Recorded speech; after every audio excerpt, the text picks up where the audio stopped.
আসসালামু আলাইকুম। কি অবস্থা তোমাদের সবার? আজকে আমরা তোমাদের জন্য খুব গুরুত্বপূর্ণ একটা কনটেন্ট নিয়ে আসলাম। সেটা হচ্ছে এইচএসসি সেকেন্ড ইয়ারে আমরা পড়াশোনা শুরু করতে চাচ্ছি। এক্সাক্ট প্ল্যানটা কি হওয়া উচিত? কোন জিনিসটাকে আমরা আগে পড়বো, কোন জিনিসটাকে আমরা পরে পড়বো? হ্যাঁ, অবশ্যই গ্রুপ সাবজেক্ট সায়েন্সের যেগুলা, সেগুলা নিয়ে আমি আলোচনা করব এবং এক্সাক্টলি আমি যা করতাম, সেটাই আশা করি আজকে আমি তোমাদের সামনে উপস্থাপন করতে পারবো। যে ভাইয়া আমি সেকেন্ড ইয়ারে পড়াশোনাটা এরকমভাবে করছিলাম। এই চ্যাপ্টারগুলা থেকে আগে কমপ্লিট করছিলাম, এই চ্যাপ্টারগুলাকে আগে ধরছিলাম। সেটা আর কি বইয়ের যে শুরুর চ্যাপ্টারই হবে এরকম কিন্তু না।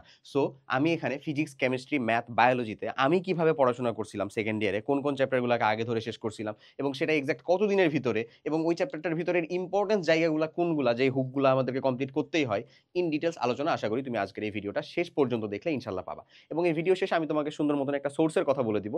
সেটার সাথে তুমি ভালো মতন সিঙ্ক করতে পারবা এই কাজটা। যে আমরা যে শেষ করতে চাচ্ছি একেবারে শুরু থেকে শেষ পর্যন্ত আমাদের আমারও ফুল সিলেবাস ছিল, তোমারও ফুল সিলেবাস আছে। সো শর্ট সিলেবাসে চিন্তা ভাবনা করলেই খালি হবে না। পুরো সিলেবাস নিয়ে আসলে কথা বলতে হবে, সবটাই গুরুত্বপূর্ণ। কারণ সিকিউ সবগুলা থেকে না আসলেও অ্যাটলিস্ট বোর্ড পরীক্ষায় এমসিকিউ তো সবগুলা থেকেই আসবে। মিনিমাম একটা থেকে দুইটা তো আসবেই, পরবর্তীতে আবার তোমার অ্যাডমিশন টেস্ট তো আছেই। সো ইন ডিটেলস আমাকে চিন্তা করতে হবে, শেষ করব সবগুলা, প্রায়োরিটাইজ করব কোনগুলা, মানে শুরুতেই ধরবো কোনগুলা। এই শুরুতে ধরার ক্ষেত্রে সবসময় যে সব সাবজেক্টে কঠিন রাখতে হয় এরকম কিন্তু না। বিশ্বাস করো এরকম কিন্তু না ভাইয়া। এটা একটা ঝামেলা আসে, এটা একটা ঝামেলা ক্রিয়েট হয়। কেন? কারণটা হলো যে সব সাবজেক্টে যদি তুমি কঠিন রাখো, ধরো ফিজিক্স সকালে পড়তেছো তখনও তুমি একটা কঠিন পড়তেছো, রাতে তুমি কেমিস্ট্রি বা বায়োলজি পড়তেছো তখনও তুমি একটা কঠিন কিছু পড়তেছো, তোমার একটা ফ্যাটিক চলে আসবে রীতিমতন, যে তুমি আর নিতে পারতেছো না, আরে ভাই কত কঠিন, এরকম কিছু। আর তারপরে সব সময় যে শেষে দেখবে যে সবগুলা সহজগুলো একসাথে পড়তেছো। সহজ আসলে কোনোটাই না, বাট পড়াশোনার পরিমাণটা কম ধরো, বা বোঝার পরিমাণটা কম, বা পেরেশানি কম, ওখানে এরকম ঘটনা ঘটতে পারে। তো পরে দেখা যাবে যে তুমি এটার কারণে দেখা যাচ্ছে ধীরে ধীরে পড়াশোনার পরিমাণ কমায় অলসে পরিণত হচ্ছে এমন। তো প্রপার এটার সাথে একেবারে ভালো মতন মিল রাখতে হয়। সকালের কঠিন, রাতের সহজ, বা রাতে কঠিন, সকালের সহজ, বা বিকেলে সহজ, এরকম ভাবে টোটালটাকে মিল রাখতে হয়। বা আমি যে ফিজিক্স কঠিন ধরলাম, কেমিস্ট্রিকে অল্প ধরবো, বা এরকম ম্যাথকে অল্প ধরবো, এরকম ভাবে এই জায়গাটাকে একটু আগাতে হবে। চলো আর কথাবার্তা না বাড়ি, আমরা তাহলে শুরু করি যে আমরা আসলে কোন চ্যাপ্টার গুলাকে কখন ধরবো।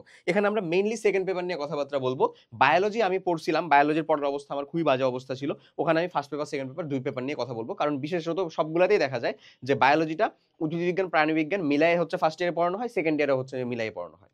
ওকে ভাই, তাহলে আশা করি তোমরা উপকার পাবা। চলো প্রথমে যেটা কথা চিন্তা করছি সেটা হচ্ছে আমাদের বহুল মানে একেবারে প্রচলিত ফিজিক্স।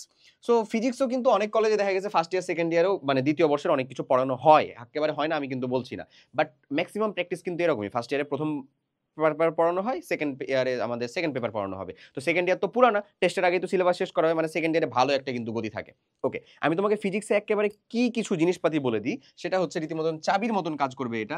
প্রথম যে অধ্যায়টা তাপগতিবিদ্যা, স্থির তড়িৎ, চলতড়িৎ, এই তিনটা অধ্যায় তোমাকে ফার্স্ট অফ অল একেবারে খুব ভালো মতন কমপ্লিট করতে হবে ভাই, ভালো মতো। এবং বিশ্বাস করো, তুমি যদি আসলে এই চ্যাপ্টারটুকু কমপ্লিট করে ফেলো, ভালো মতো কমপ্লিট করতে হবে। এটুকু কমপ্লিট করলে তুমি ফিজিক্সের, খুব সত্য কথা, যতগুলো চ্যাপ্টার আছে তার 40%-এরও বেশি আসলে কমপ্লিট করে ফেললাম। ভাবা যায় তিনটা চ্যাপ্টারে, টোটালি চ্যাপ্টার কয়টা আছে? প্রায় 10টা মতন। 10টা চ্যাপ্টারের ভিতরে তিনটা চ্যাপ্টারের ভিতরেই দেখতে পাচ্ছ তুমি মানে 40%-এর বেশি কমপ্লিট করে ফেললা। ব্যাপারটা এরকম, 40%-এরও বেশি, আমি বলতেছি না এক্সাক্ট 40%, তারও বেশি কিন্তু, বিলিভ মি।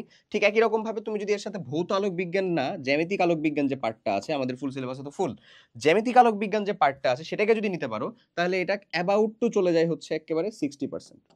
অ্যাবাউট টু চলে যায় 60%, মানে এটার পার্সেন্টেজ ধরো একেবারে 45-এর কাছাকাছি, 45%-এর কাছাকাছি। এটুকু মিলেই তোমার মানে ফিজিক্সের অর্ধেকের বেশি কমপ্লিট করা হয়ে গেল লিটারেলি।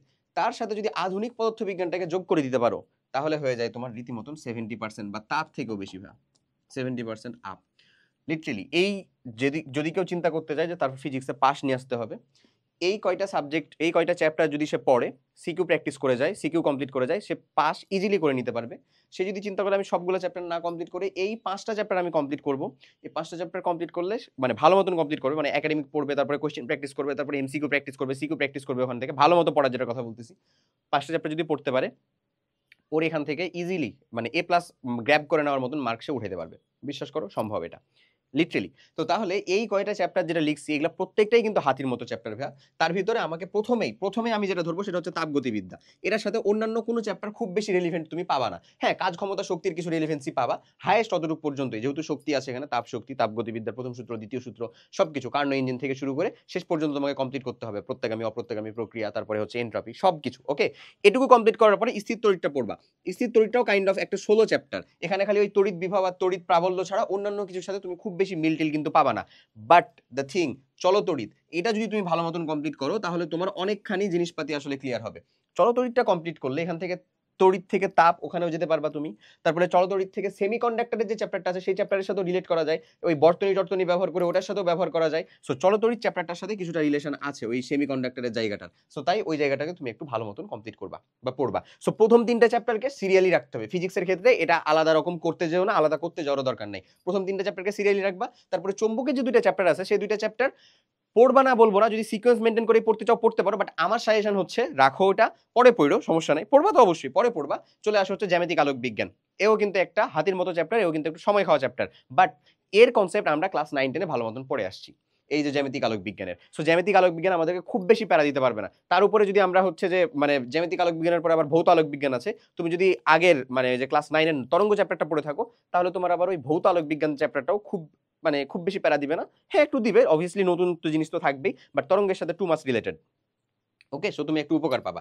এগেন চলে আসো আধুনিক পদার্থবিজ্ঞান, এখান থেকে কোশ্চেন মাস্ট থাকবেই, অ্যাটলিস্ট তোমার অ্যাডমিশন এবং এইচএসসি ফেজে থাকবেই, একেবারে লিখে নিতে পারো। সো আধুনিক পদার্থবিজ্ঞানেও পড়াশোনা যে খুব বেশি এমন না। প্রথম অংশটুকু আছে হচ্ছে যে আমাদের যেটুকু শর্ট সিলেবাসের ভিতরে ছিল, আমরা তো ফুল সিলেবাসে পড়বো, বাট শর্ট সিলেবাসের ভিতরে যেটুকু ছিল সেটা হচ্ছে ওই যে 3টার আমাদের আপেক্ষিকতা, সময় মানে কাল বা সময়, তারপরে ভর, তারপরে হলো আমাদের দৈর্ঘ্য, এটার আপেক্ষিকতা, তারপরে চলে আসবে হচ্ছে তোমার ওই আপেক্ষিকতার পরেই আসবে তোমার হচ্ছে ওই আলোক তড়িৎ ক্রিয়া, তারপরে আছে কম্পটন ক্রিয়া, তারপরে আছে এক্সরে সবকিছু জিনিসপাতি ডান।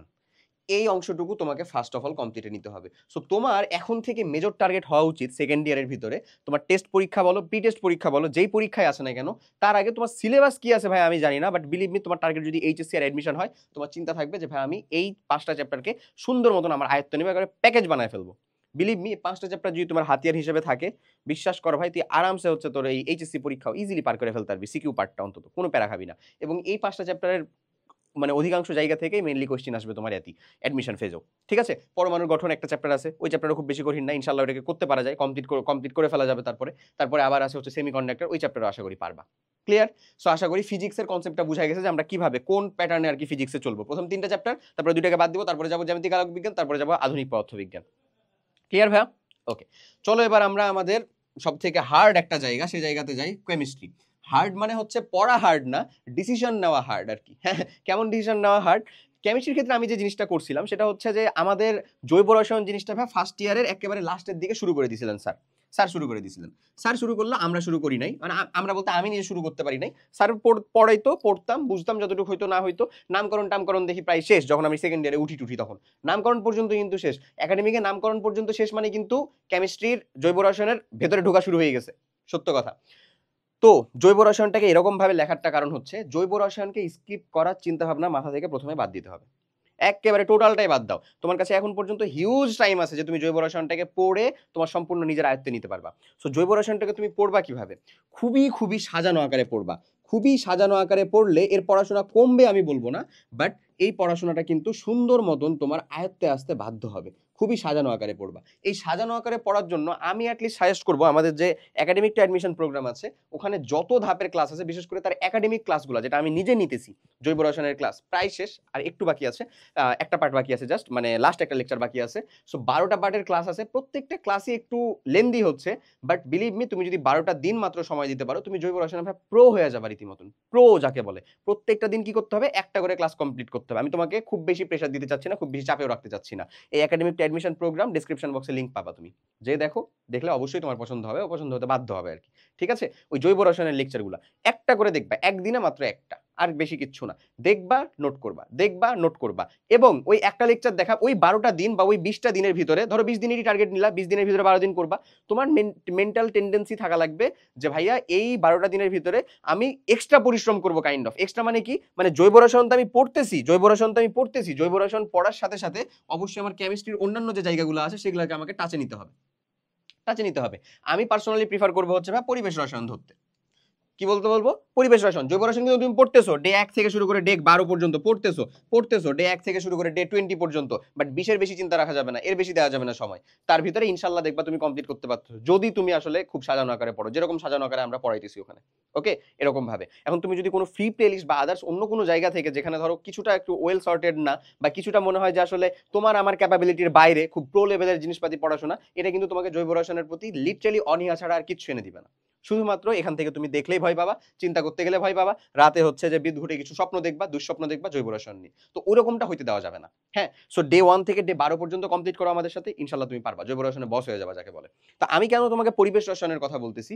কারণ এই চ্যাপ্টারটা তোমার ফিজিক্সের ফার্স্ট পেপারের আদর্শ গ্যাস আছে না ভাই, চ্যাপ্টার 10 আদর্শ গ্যাস, আদর্শ গ্যাসের সাথে অনেক বেশি রিলেটেড চ্যাপ্টারটা। আমি বলবো না হুবহু, অবশ্যই আমার কেমিস্ট্রির ভিতরে বড় এবং পরিবেশ প্রথমের দিকে ওই যে বায়ুর স্তর টিস্তর নিয়ে আলোচনা আছে, ঘূর্ণিঝড় টর্নেডো সাইক্লোন নিয়ে আলোচনা আছে, যেগুলো আলোচনা তোমার ওখানে নাই, বাট ওই যে চার্লস বয়েলস, তারপরে হচ্ছে গেলুসাকের সূত্র, অথবা আদর্শ গ্যাসের সূত্র, আদর্শ গ্যাস, তারপরে বাস্তব গ্যাসের সূত্র, এই সকল রিলেটেড জিনিসপাতিগুলো অবশ্যই এই ফিজিক্সের আদর্শ গ্যাস চ্যাপ্টারের সাথে অনেক বেশি রিলেটেড। তাই এখানে তুমি একটু অ্যাডভান্টেজ পাবা, প্যারা কম খাবা। তাই আমি বলবো যে জৈব রসায়নের দিক দিয়ে চলতেছে, ওই কিছুদিনে তুমি আরেকটা চ্যাপ্টারকে ধরবা, সেটা হচ্ছে তোমার একাডেমিক পড়াটাকে আগায় রাখার জন্য, সেটা হচ্ছে পরিবেশ রসায়ন। আবার অনেকে যাদের হচ্ছে কেমিস্ট্রির ম্যাথমেটিক্যাল জায়গাতে একটু বেশি ভালো লাগে, তারা চাইলে পরিমাণগত রসায়নটাও ধরতে পারো। এখানে জারণ বিজারণ অর্ধবিক্রিয়া, তারপরে প্রথমে মোলারিটি প্রকাশ, পার্সেন্টেজ প্রকাশ, এই মোলালিটি, পিপিএম, নরমালিটি, পিপিবি, এই কয়টা জিনিসপাতি ছাড়া আর কিচ্ছু নাই।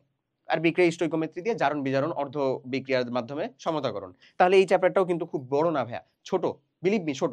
আসলে পুরো জৈব রসায়নই হচ্ছে ধরো কাইন্ড অফ 60% বা তার বেশি নিয়ে রাখতেছে সেকেন্ড পেপারের, আর বাকি অংশগুলো তোমাকে ভাগ করে দিছে। ওকে, সো আমার পার্সোনাল সাজেশন হচ্ছে এইটা অথবা এইটা ধরা। তারপরে যখন জৈব রসায়ন শেষ, জৈব রসায়নকে ছাড়া যাবে না, ওটাতে প্র্যাকটিস করতে হবে। সিকিউ ধরো ওইটার, এমসিকিউ ধরো ওইটার, বুঝার চেষ্টা করো ওইটার, কোন জিনিসটা পারতেছো না, কোন জিনিসটাতে প্রবলেম হচ্ছে, মনে রাখার চেষ্টা করো সেটাকে রিভিশন করার চেষ্টা করো, রিভিশনের ভিতরে রাখো, এটাকে অবশ্যই রাখা লাগবে। তারপরে যাবা হচ্ছে তুমি তড়িৎ রসায়নে। ক্লিয়ার জিনিসটা? সো সে কেমিস্ট্রি সেকেন্ড পেপারে আসলে চ্যাপ্টারের সংখ্যা যেহেতু কম, তাই এখানে খুবই একেবারে মানে পুঙ্খানুপুঙ্খভাবে কোনো সিকোয়েন্স মেনটেন করা লাগবে এরকম কিছু না। তবে মেন যেটা প্রবলেম হয়, তুমি ধরো পরিবেশ রসায়নই পড়লা 7 দিন 12 দিন এরকম মিলা, তারপরে চিন্তা করতেছো ভাই জৈব রসায়ন আমি 3 মাস পড়বো। আরে 3 মাস তো তোর সময় নাই, মানে আছে, বাট তোমার টার্গেটে রাখতে হবে যে আমি যে আজকে তোমাকে যে প্ল্যানটা দিচ্ছি 3 মাসের ভিতরে এই প্ল্যান যেন একেবারে ফুললি কমপ্লিট হয়ে যায়। এই কয়টা চ্যাপ্টার যেন ফুলফিল একেবারে হয়ে যায়, যেন তুমি তোমার কাইন্ড অফ ঢাল তলোয়ার প্রস্তুত করে নিতে পারো যুদ্ধের জন্য। তখনও যে তুমি বেঁচে যাবা যুদ্ধ করে তা বলতেছি না আমি, এইচএসসি হোক, অ্যাডমিশন হোক, যে যুদ্ধ করেই হোক, তোমাকে আরো অনেক আনুষঙ্গিক আসলে সাঙ্গপাঙ্গ জিনিস নিতে হবে। ওগুলা তুমি পরে যোগ করবা, ওই সময়টুকু কিন্তু তোমার হাতে থাকবে, বাট তার আগে তোমাকে মেক শিওর করতে হবে যে তুমি এই সিকোয়েন্স, এই জিনিসগুলোকে আয়ত্ত করতে পারতেছো কিনা, যা যা কিছু আছে তোমাকে এখানকার কথা বলতেছি। ওকে, এরপরে চলো আমরা যাবো হচ্ছে আমাদের হায়ার ম্যাথ নিয়ে কথাবার্তা বলতে, উচ্চতর গণিত। ম্যাথের ভিতরে জিনিসটা সেকেন্ড ইয়ারের পড়াশোনাটা আমি বলবো কিছুটা হচ্ছে কাইন্ড অফ সহজ, এক্সেপ্ট এই যে আমার জন্য ছিল হচ্ছে গতিবিদ্যা, স্থিতিবিদ্যা এবং গতিবিদ্যা বা সমতলে বস্তু গণনার গতি, এই দুইটা জিনিস ছাড়া কাইন্ড অফ বাকি পড়াশোনাগুলো আমার কাছে পার্সোনালি মানে সেকেন্ড পেপার হায়ার ম্যাথের ভিতরে কিছুটা ইজিয়ার লাগছে, বুঝছো? তো আমি বলবো হচ্ছে যে এগুলা নিয়ে এক্ষুনি টেনশন করতে হবে না। প্রথমেই বড় চ্যাপ্টার সবগুলাতে হাতির চ্যাপ্টার ধরতে হয়, এটা একেবারে সম্পূর্ণ রং কনসেপ্ট। এখানে তুমি যে প্রথম চ্যাপ্টারটা ধরবা সেটা হচ্ছে জটিল সংখ্যা। জটিল সংখ্যা তোমরা অনেকেই ফার্স্ট ইয়ারে কমপ্লিট করে রাখছো আমি জানি, বহুপদীও তোমরা অনেকেই ফার্স্ট ইয়ারে কমপ্লিট করে রাখছো আমরা জানি। যারা কমপ্লিট করে রাখছো তারা কমপ্লিট করে ফেললা, যারা কমপ্লিট করে রাখো নাই তারা প্রথমে তো এই সিকোয়েন্সটাই ধরবা, জটিল সংখ্যা ধরবা প্রথমে, তারপরে বহুপদীতে আসবা, তারপরে যদি সম্ভব হয় দ্বিপদী ধরে নিবা। যদি দেখো যে জটিল সংখ্যার বহুপদীতে ভাই অনেকদিন সময় চলে যাচ্ছে আসলে মনে হচ্ছে, তাহলে দ্বিপদীটাকে সাইডে রাখো, সমস্যা নাই। এটা হচ্ছে তোমার রীতিমতন ঐচ্ছিক হইলো, বুঝছো? মানে কমপ্লিট তো করবা, এই যে সিকোয়েন্সটা মেনটেন করার কথা বলতেছি এটা ঐচ্ছিক হইলো। যদি দেখো যে ভাই আসলে এই 2-3টা চ্যাপ্টার করতে অনেক সময় লেগে যাচ্ছে, মানে আমি যে করতেছি কেবল কি বলে বীজগণিত করতেছি, জ্যামিতিতে হাত দিতে পারিনি, ত্রিকোণমিতিতে হাত দিতে পারিনি, সময় লেগে চলে যাচ্ছে, কারণ এখানে তো বিভাগ থাকে, এখানে তো কাহিনী আছে আবার। দ্যাটস ওয়াই তুমি চাইলে দ্বিপদীটাকে বসায় রাখতে পারো। বাট তোমার যদি দেখা যায় এই দুইটার ভিতরে যে কোনো একটাও কমপ্লিট হয়ে থাকে ফার্স্ট ইয়ারে বা এখন পর্যন্ত কমপ্লিট হয়ে গেছে, তাহলে আমি বলবো অবশ্যই বহুপদী দ্বিপদী দুইটাকে ঠিক মতন করার। ওকে, ক্লিয়ার? এরপরে চলে আসবা ভাইয়া তুমি কণিকটা করতে। কণিকের ক্ষেত্রে তোমাকে করতে হবে হচ্ছে পরাবৃত্ত, উপবৃত্ত, অধিবৃত্ত, বুঝতেছো? সো এই কণিক কমপ্লিট করার জন্য হাইয়েস্ট টাইম দেওয়া যেতে পারে হচ্ছে 12 ডেজ, 12 দিন। বিলিভ মি, 12 দিন এটা সম্ভব, প্যাকেট করে ফেলা সম্ভব রীতিমতন কণিককে। এখন 12 দিন মানে কি 12 দিন সোলো খালি কণিক পড়বা? না রে গাধা, প্রত্যেক দিনই তো আমি ফিজিক্স, কেমিস্ট্রি, ম্যাথ, বায়োলজির ভিতরে যে কোনো দুইটা সাবজেক্ট পড়তেছি প্রত্যেক দিনই তো। আর এই 12 দিন যদি হয় হচ্ছে এরকম, এই যে আমার হচ্ছে জৈব রসায়নের ওই 12 দিন, ওই 12 ডেজ, 1 ডে 2 ডে 3 ডে, এরকম ভাবে যে আমাদের 12 দিনের 12টা লেকচার কমপ্লিট করব, তাও কোনো সমস্যা নাই। ওটি চালাতেও তোমাকে হচ্ছে যে 12 ডেজের কণিকটা কমপ্লিট করতে হবে। কণিকের আমাদের একাডেমিক টু অ্যাডমিশন যে প্রোগ্রাম আছে সেখানে একাডেমিক ক্লাসে জয়টা ক্লাস আছে কমপ্লিট করো, নাথিং এলস, আর কিচ্ছু লাগবে না। ওটাও কমপ্লিট কমপ্লিট করতে পারলে more than enough, believe me, সম্ভব, তুমি ইজিলি কমপ্লিট করতে পারবা। এবং টার্গেটে রাখবা জয়টা পার্ট তয়টা দিন, জয়টা পার্ট তয়টা দিন, নাথিং এলস, জয়টা পার্ট তয়টা দিন। আর প্রত্যেক দিন তোমাকে মিনিমাম 2টা বিজ্ঞানের সাবজেক্ট তো রাখাই লাগবে পড়াশোনার ভিতরে, অবশ্যই মাস্ট। ওকে, তারপরে যাবা হচ্ছে বা কণিকের পরে বিপরীত ত্রিকোণমিতি। বিপরীত ত্রিকোণমিতিক অনুপাত কিন্তু খুবই খুবই গুরুত্বপূর্ণ অনেক কনসেপ্টের জন্য, ডিফারেন্সিয়েশন, ইন্টিগ্রেশন, তারপরে তোমার অ্যাডমিশনের পরীক্ষা, তোমার এইচএসসির এমসিকিউ, সব জায়গাতেই খুবই গুরুত্বপূর্ণ। এবং এটা যেহেতু ত্রিকোণমিতির সাথে অনেকটাই রিলিভেন্ট, যারা একটু ত্রিকোণমিতিটা ভালো করে কমপ্লিট করে আসছো, ফার্স্ট পেপারে 7 নাম্বার চ্যাপ্টার যেটা আমার কমপ্লিট ছিল, তারা এখানে অবভিয়াসলি অ্যাডভান্টেজ পাবা। আমি বলবো না হচ্ছে যে হুবহু হয়ে চলে আসবে এখানে, বাট অ্যাডভান্টেজ পাবা। আবার কণিকে তারা অ্যাডভান্টেজ পাবা যারা ফার্স্ট ইয়ারের বৃত্ত এবং সরলরেখা ভালো মতন কমপ্লিট করছো। সরলরেখার কনসেপ্ট থাকলে তো স্পর্শক রিলেটেড সকল জিনিসে তুমি অনেক বেশি অ্যাডভান্টেজ পাবা, অনেকের থেকে হচ্ছে বেশি আগায় থাকবা।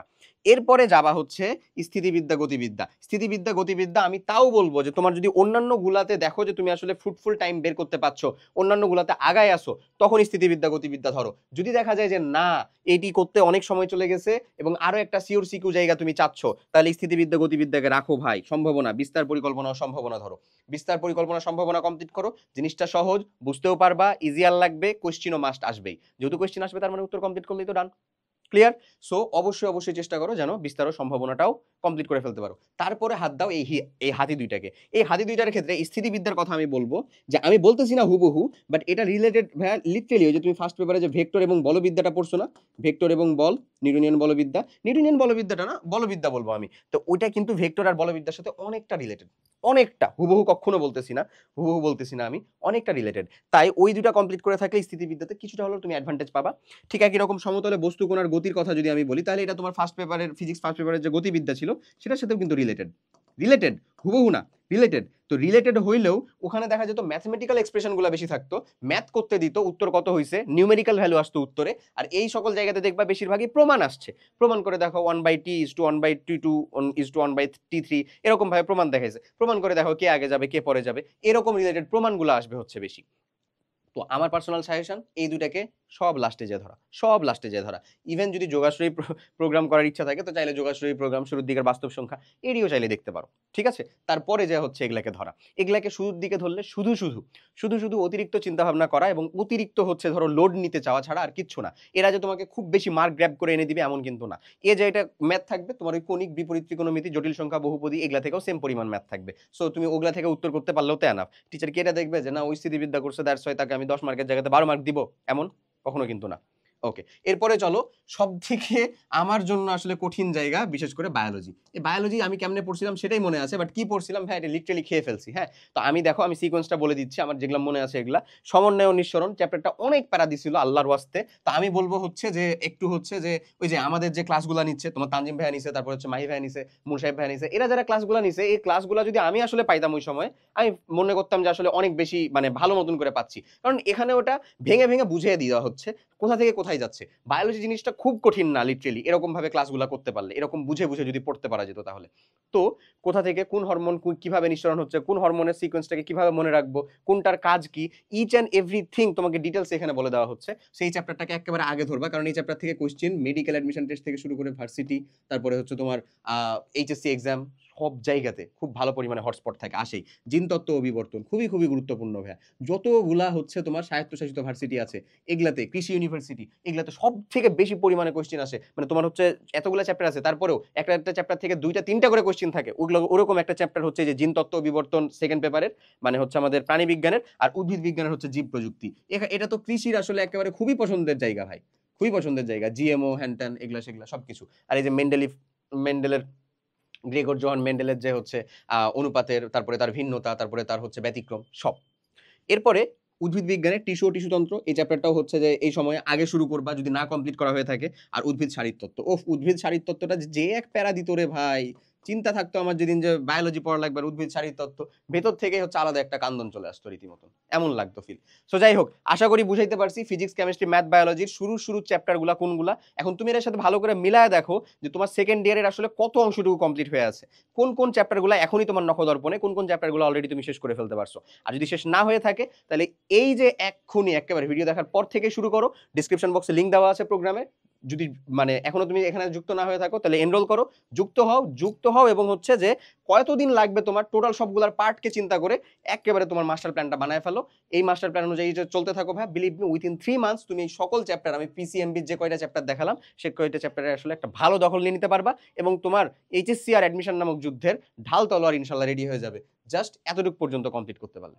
সবাই অনেক অনেক ভালো থাকো, দেখা হবে পরের কোনো একটা ভিডিওতে। আশা করি আজকের ভিডিওটা অনেক উপকার হয়েছে তোমার, উপকার হলে অবশ্যই জানাও। তো সবাই ভালো থাকো, আল্লাহ হাফেজ, আসসালামু আলাইকুম।